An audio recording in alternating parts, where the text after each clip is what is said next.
شمندفيركم معناها أولي هي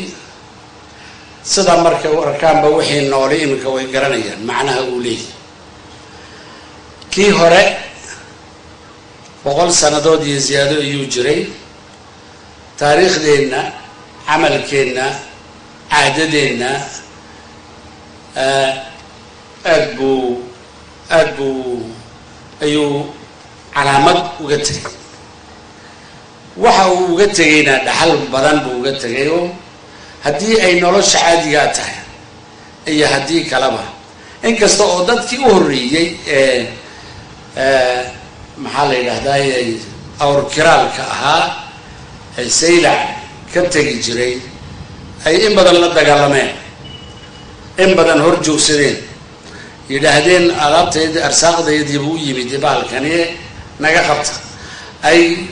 تحقق أو فربضن أي كتريين والأولية سيدي اللوس السبعية دات كدواكي هالكالمرية لو رنجري شو من دفر بأنت أوبدن لبت قادي وحي كو قادي من هالكن إلى ما نهار هالي وحي قدم لي إلى قليل وحي قدم لي نبض بوكو تقالي حق اسمعنا ويكجبناتي ودول بان وبغن وامبورليد ان انا هي كل بس وحوين ودقاليه كل كي دنبيه ددكو اركن يعني منافعات كوليه هي شمندفير لعقت ku baxday lacag yar ma lacag aan awoodi kareynay annagu markii hore ma aha laakiin farsamada aanu qabanayno iyo sidaan u reegelinayno ilaahay fadligiisa iyo dawladda Shiinaha iyaa nagu garab gashay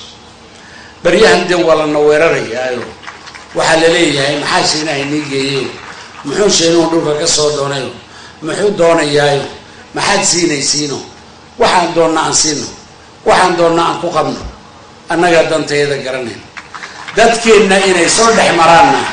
way muuqataa dadkeena u eg ama kamida inay soo dhaxmaraan ay ilaahdaan ordo oo waxa tirahdaan maxay heshiino qasaaru noo keenayo sida buu noo sameeyayo buugaga yani heshiisyada uu dawladda la galo annagu ma aragnayo wax aynkaas oo kale oo dadka saxiifkii uu ku hadlo ay ku sheekeeyaan waxa aan leenahay waxa weey danteenu meesha ay ku jirto iyaan marin danteenu halka ay namarinaysan marin دولة الشينو كوب كاستوين أو في عنته أما دونا أما هديدا حبنا كذا مجرد مركا ما حد بمسوا إلينا دولة الشينها هل كان تجورنا بريتوله حديث كا أوكله أيام كان بلا بدونا هدي الله يدهدو أيام ما الله شقينا هدنا وحن لنا هاي تذكوي دليرو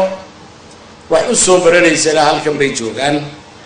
oo ayaguna dharadhoobay dhulka Shiinaha tagayaan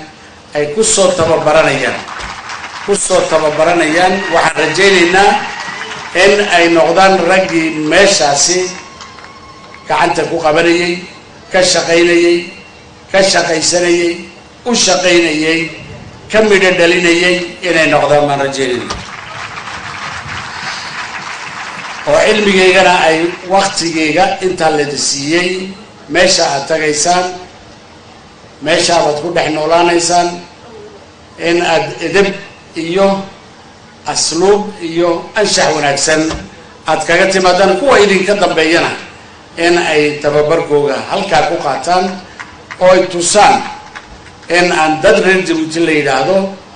oo tabiicad wanaagsan dadka jecel la shaqeeya waxna baran kara oo kuron tacliinta inaad tihiina inaad muujisiin baan ayaan doonayna marka waxaan leenahay iskaashiga Shiinaha iyo Jabuuti ha noolaado jamhuuriyadda Jabuuti ha noolaato reer nagaad oo de maanta aan gogosha leh Shimandafeerkana salkiisa iyo deegaankiisaba leh iyagana waa kaasoo waa leynila soo degay de raggeedii noqdaan leenahay munaasabada dhaqaajinta qaybta u dambaysa ee dhismaha dhabada xadiidka ee uu gudoomiyay madaxweynaha jamhuuriyadda mudane Ismaaciil Cumar Geele waxaa la dhigay qaybtii ugu dambeysay ee xadiidka uu ku dhaqaaqayo tareenka cusub. tareenkani cusub ee ku shaqeynaya korontada waxaa lagu wadaa in ka yar 10 saac inuu isku xidho Djibouti iyo magaalada Addis Ababa. mashruucan dhismaha dhabada xadiidka cusub ee Djibouti iyo Addis Ababa ee loogu talagalay in uu maro magaalooyinka waaweyn ee labada dal waxa ku baxaysa lacag ku dhow 600 oo malyan oo dollarka Mareykanka ah oo uu maalgeliyay bangiga Exim Bank. tareenkani cusub ayaa ah mid loogu talagalay in uu fudaydiyo isku socodka dadka iyo dunyada iyo waliba doorka muhiimka ah uu ka qaadanayo horumarinta ganacsiga ee labada dal ee Itoobiya iyo Djibouti.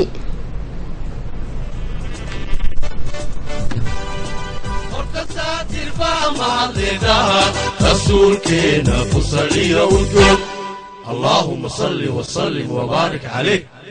مركحنا سوغا قومين وقدوم صدر كذا كله ساكيو هكاي تاغتاي صدوكي كسو قدومنايو صدافتي سوري مالياتكا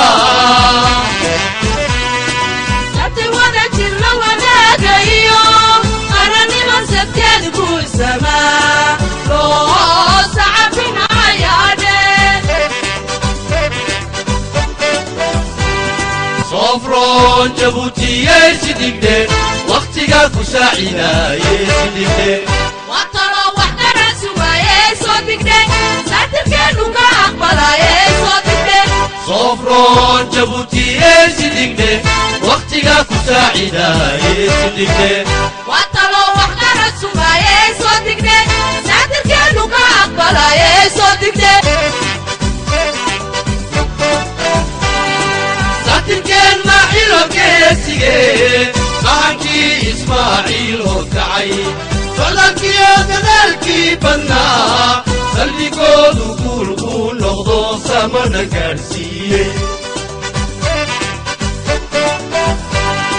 ساتركن معيلو كيسيجي معكي إسماعيل هكعي فلكي أدنالكي بنا madaxweynaha jamhuuriyadda mudane Ismaaciil Cumar Geele oo waraysi la yeelay munaasabadaasi waxa uu sheegay in tareenka cusub ee Djibouti iyo Itoobiya uu yahay mid ka dhashay xiriirka iskaashiga labada dal ee saaxiibka dhow ah waxaana uu tilmaamay in degmada Nagaad ay tahay mid raad ku leh taariikhda jamhuuriyadda Djibouti wakan waraysiga madaxweynaha ma guulaysanay dadka oo dhan baa guulaystay dalka guulaystay dawladda guulaysatay labada dal Itoobiya iyo Djiboutina xiriirkoodii baan si adkeynayna shumandafeer jiray 100 sano yaa imika dib u dhashay ku kala oo kooraan leh oo ka orod badan oo ka waxqad badan yaa imika waanta waadiga arkayo oo waan ku dhex jirnaa madaxiisi ama tijaabadiisi marka maalin weyn bay anaga noo tahay oo boorkiina uu socdaayo haddii toolade sidan uu socdo boorka geli doonaa oo diyaarada rari doonaa baabuuradu badnaa kunka ku dhawaa ee halkan imanayay ayaa naga yaraan doona accident-kii baa yaraan doona dhaqaalihii baa kordhi doona 3500 oo tan ayuu qaadayaa midkiiba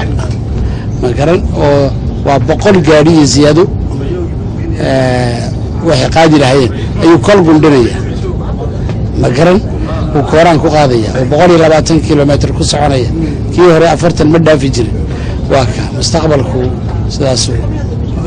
halkan goobta Nagaad aan joogno waa halkii dadka lagu dhaadhicin jiray waqtigii gumaysiga ee lagu yaqaan jiray hariya adiguna aad ka samaysay lagaarka wariga dadweynaha u sheegayo maanta waa la soo degay baan xasuustiina way taallaa halkii bay taallaa igu dixda dooxa Nagaadeed baa la oranayay baa la yiri ma garanaysa marka de waana xaruntii shumandafeerka ayay noqon doontaa waa meesha tareenku joojin jiray gaalkiyo uu dadka ka shubi jiray oo qaarkood kale soconayo raacin jiray ma garan in gabood geenay